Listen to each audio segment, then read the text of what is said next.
Good morning everyone.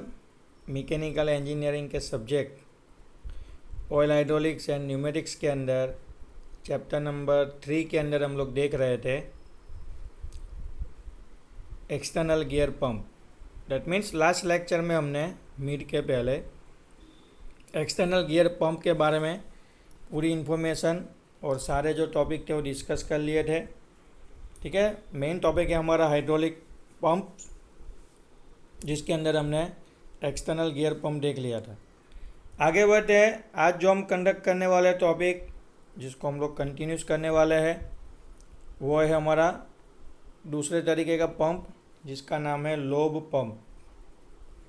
कौन सा pump होगा? Lobe pumps. क्लियर? आइए देखते क्या कहते हैं लोब पंप के अंदर। Lobe pump work on the similar principle of working as that of external gear pump. जिस तरीके से हमारा एक्सटर्नल गियर पंप वर्क कर रहा था, बिल्कुल उसी वर्किंग प्रिंसिपल पे लोब पंप भी काम करेगा, यानी वर्क करेगा। However in lobe pumps the lobes do not make any contact like external gear pump. जैसे एक्सटर्नल गियर पंप के अंदर दोनों गियर एक्सटर्नली एक दूसरे के साथ कांटेक्ट में आके घूमते थे, टच करते थे एक दूसरे को, उस तरीके से ये लोग लोब पंप के अंदर जो दो कंपोनेंट होंगे लोब, वो एक दूसरे के साथ कांटेक्ट में आएंगे नहीं। एक्सटर्नल गियर में दोनों गियर एक दूसरे के साथ कांटेक्ट में आते थे, लेकिन यहाँ पे जो कंपोनेंट होगा रोटेशनल कंपोनेंट, जिसको बोलते हैं लोब्स, वो एक दूसरे के साथ कांटेक्ट में आएंगे नहीं। Lobe contact is prevented by external timing gear located in the gearbox. Similar to that external gear pump, the lobe rotates to create expanding the volume at the inlet. Lobe का जो contact होता है एक दूसरे के साथ, वो prevent होगा किसकी मदद से? External timing gear located in the gear box. एक गियर बॉक्स होगा जो लोब पंप के साथ अटैच होगा, कॉन्टेक्ट उसके साथ कांटेक्ट में होगा, कनेक्ट होगा, जो क्या करेगा, ये जो दो लोब यानी जो रोटेशनल कंपोनेंट लोब पंप के अंदर घूम रहे हैं, उसका कांटेक्ट वो प्रिवेंट करेगा, यानी दोनों को एक दूसरे के साथ कांटेक्ट में आने देगा नहीं।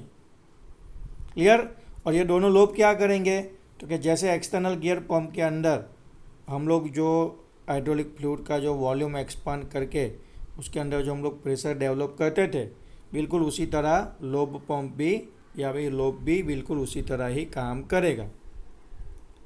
Now the fluid flow into the cavity and is trapped by the lobes. Fluid travels around the interior of casing in the pockets between the lobes and casing. जैसे ही लोब के अंदर, केजिंग के अंदर फ्लूइड एंटर होगा, वो दोनों lobe के बीच में ट्रैप्ड होगा। उसके साथ साथ केजिंग के साथ जो साइड पे, केजिंग के अंदर साइड पे जो जगह होगी, स्पेस होगी, उसके अंदर भी वो ट्रैप्ड होगा पॉकेट के अंदर। And finally the meshing of the lobes force liquid to pass through the outlet port. और जैसे ही अल्टरनेटिवली लोब्स मैश हो गए एक दूसरे के साथ, जिसकी वजह से वो जो भी लिक्विड आया है पॉकेट के अंदर, स्पेस के अंदर जो ट्रैप्ड होकर लिक्विड आया है, उसके अंदर वो क्या करेगा? फोर्स, यानी फोर्स के साथ लिक्विड को आउटलेट की तरफ भेजेगा, जिससे लिक्विड के अंदर प्रेशर डेवलप होगा और हाई प्रेशराइज फ्लूइड सिस्टम में सर्कुलेट होगा। The bearings are placed out of the pumped liquid, therefore the pressure is limited by the bearing location and shaft deflection. ये जो लोब्स घूम रहे होंगे, जिस शाफ्ट पे उसको हमने लोकेट किया है, ठीक है, तो उसको हमने बेरिंग से सपोर्ट किया है, जिससे वो क्या करेंगे बेरिंग, तो कि भाई फ्री रोटेशन प्रोवाइड करेंगे, फ्रिक्शन फ्री रोटेशन, और शाफ्ट का जो भी डिफ्लेक्शन है उसको भी वो लोग प्रिवेंट करेंगे। कौन? Bearing. Lobe pumps are widely used in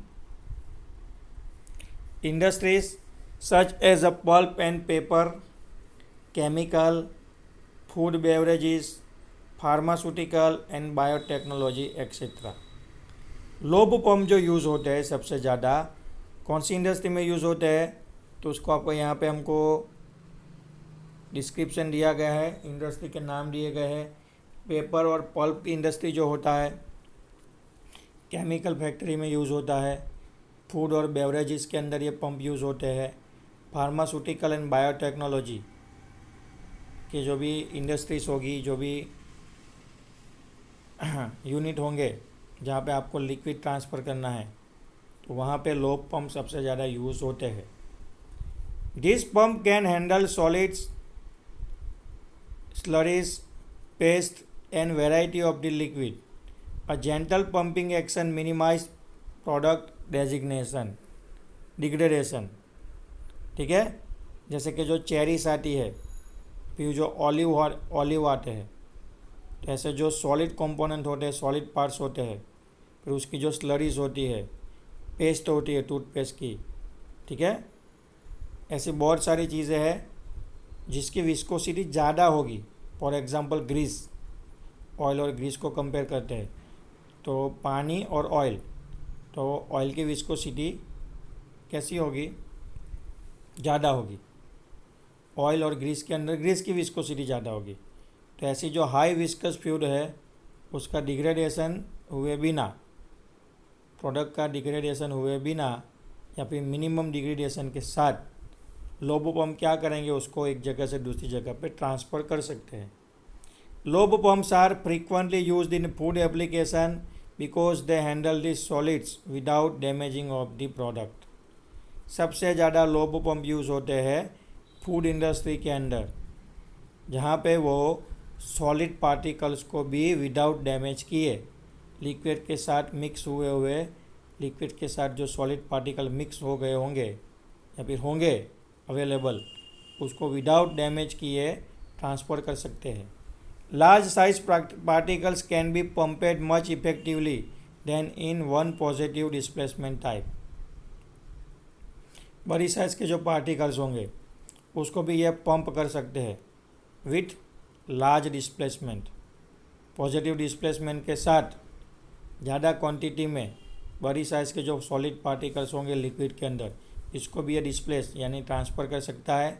as the lobes do not make any direct contact, therefore the clearance is not as close as it other positive displacement pump. एक छोटा सा नुकसान जैसा है कि दोनों लोब आपस में कांटेक्ट नहीं करते हैं, इसके लिए दोनों लोब के बीच में जो क्लियरेंस होगा वो बाकी पॉजिटिव डिस्प्लेसमेंट पंप की कंपेयर में यहाँ पे क्लियरेंस इतना क्लोज होगा नहीं, रोटेशनल कंपोनेंट यानी कि लोब के बीच में। क्लियर?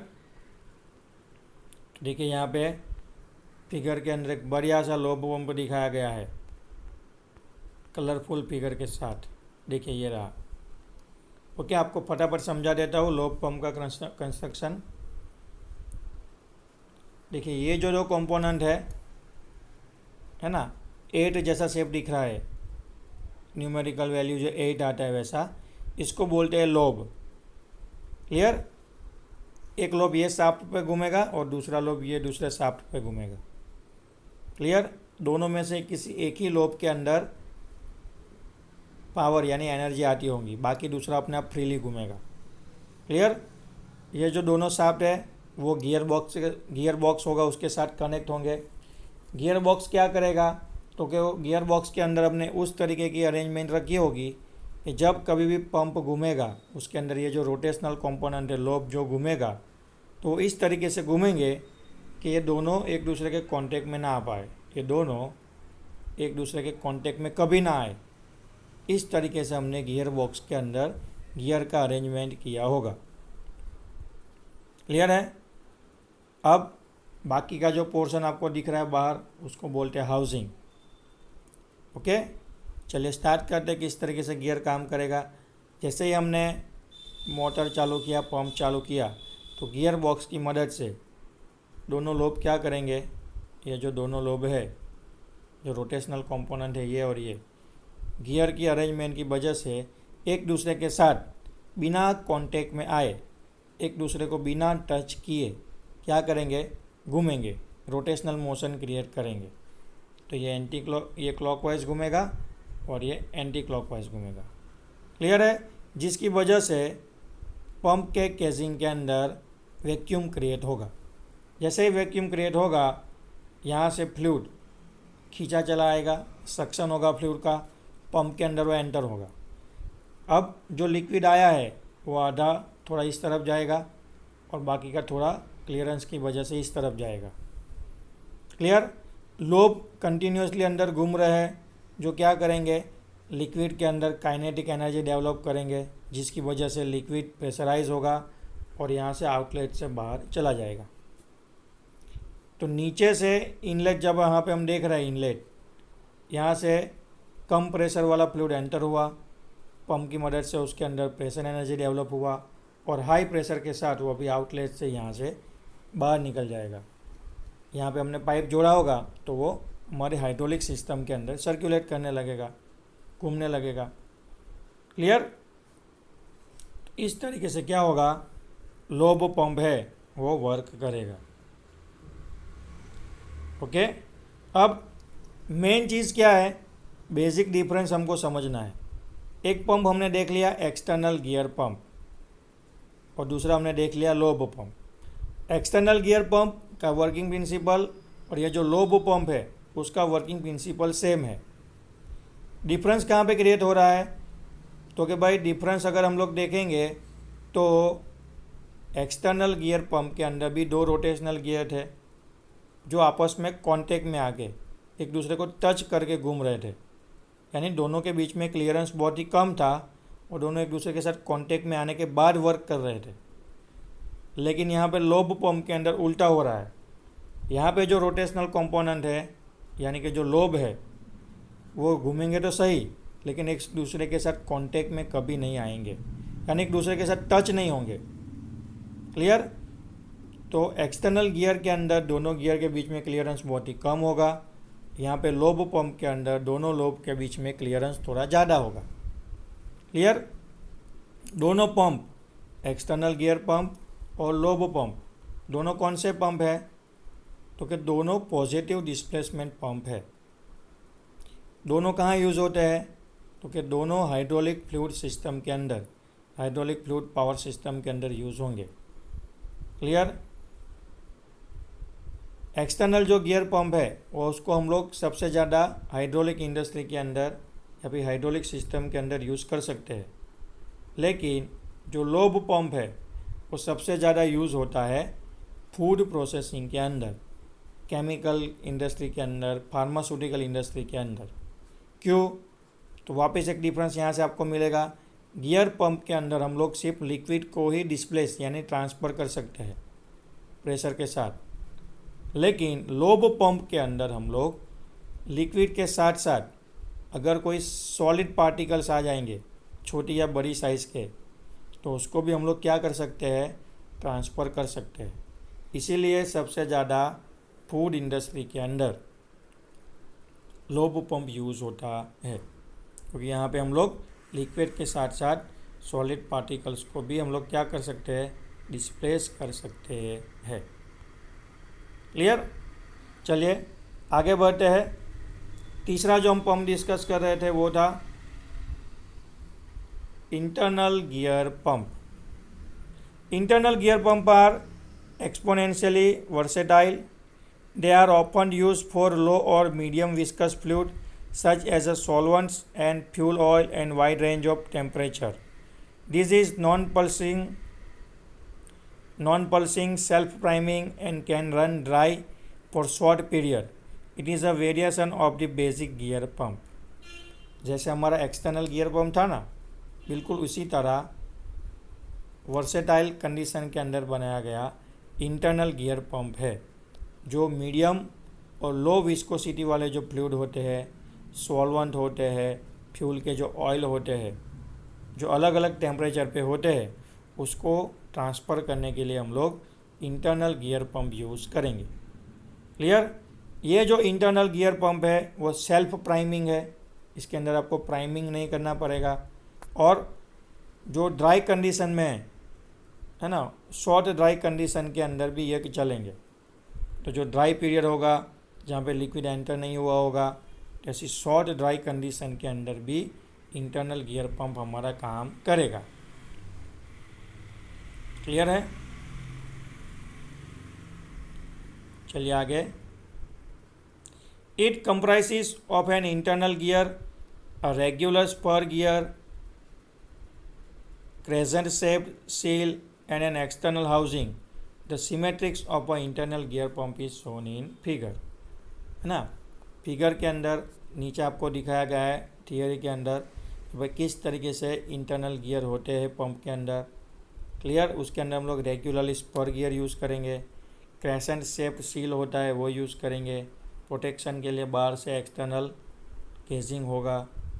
ओके, तो ये सारी चीज़ें एक्सटर्नल नहीं और इंटरनल गियर के अंदर हमको देखने को मिलेगी। तो हम लोग क्या करेंगे, अभी आज के लेक्चर को यहीं तक रखेंगे, क्योंकि जो हमारा इंटरनल गियर पंप है उसको हम लोग वापस थ्रू आउटली कल के लेक्चर में डिस्कस करेंगे with construction and working principle. Okay, यहाँ तक रखते हैं आज के लेक्चर में। कल डिस्कस करेंगे इंटरनल गियर पंप। आज हमने डिस्कस कर लिया लोब पंप। क्लियर? तब तक के लिए थैंक यू।